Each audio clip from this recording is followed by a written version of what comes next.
ویسے تو نبی کریم صلی اللہ علیہ وآلہ وسلم سے منسوب کئی معجزے اسلامی تاریخ میں موجود ہیں، مثلا چاند کو دو ٹکڑے کرنا اور معراج۔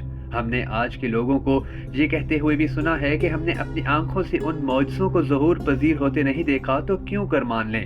لیکن قرآن مجید تو نبی کریم کا ایک ایسا زندہ معجزہ ہے کہ جس سے انکار کسی صورت ممکن ہی نہیں۔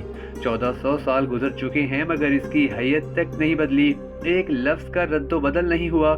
یہ دنیا کی واحد کتاب ہے جسے کروڑوں لوگ ہر روز پڑھتے ہیں، جس کے لفظ لفظ کو حفظ کیا جا سکتا ہے، جس کی قرت سے وہ تمام لوگ بھی وجد میں آ جاتے ہیں جو عربی زبان تک نہیں جانتے، جس میں کوئی گرامر کی غلطی نہیں ہے۔ اس پر جو تفسیریں لکھی گئی ہیں اگر ان کو جمع کیا جائے تو کسی بڑی سے بڑی لائبریری میں بھی نہیں سما سکتی، جس کی وجہ یہ ہے کہ اس کا خالق وہ ہے کہ جس کے متعلق کہا گیا ہے اگر دنیا کے تمام سمندر سیاہی بن جائیں اور تمام درختوں سے قلم تراشے جائیں تو بھی شان باری تعالیٰ پوری طرح بیان نہیں کی جا سکتی۔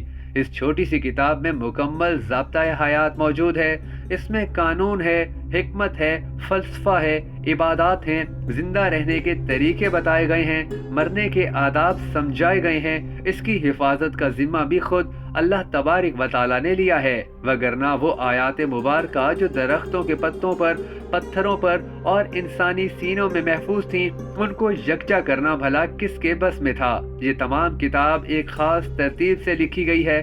مکہ کی صورتیں اور قسم کی ہیں اور مدینہ کی صورتوں میں دین اور دنیا کا امتزاج نظر آتا ہے، کیونکہ اب رسالت مآب پیغمبر صلی اللہ علیہ وآلہ وسلم ہونے کے ساتھ ساتھ ایک ریاست کے حکمران بھی تھے۔ چونکہ تمام الہامی کتابوں میں ایک ہی پیغام چل رہا تھا اس لیے کافی واقعات مشترک ہیں۔ البتہ قرآن مجید میں قوم عاد و سمود، لقمان، سکندر اور ذوالقرنین کا ذکر بھی ہے۔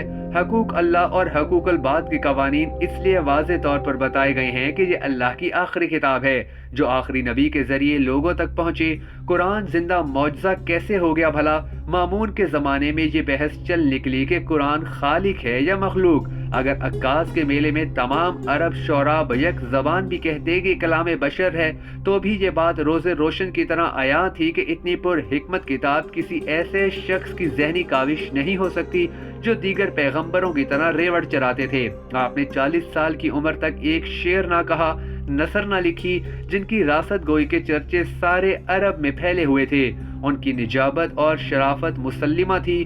کچھ لوگوں نے کہا کہ ان کے رشتہ دار ورقہ بن نوفل نے انہیں کافی باتیں بتائیں۔ اگر ایسا ہوتا تو وہ از خود پیغمبری کا دعویٰ کر دیتا، عیسائی مذہب چھوڑ دیتا، مگر اعلان نبوت کے بعد ایام مکہ و مدینہ میں وہ کہیں بھی دکھائی نہیں دیتے۔ یہی وجہ ہے کہ قرآن اللہ تبارک و تعالیٰ کا کلام ہے، کلام بشر نہیں، اور یہ حضور کریم صلی اللہ علیہ وسلم کا سب سے بڑا زندہ معجزہ ہے۔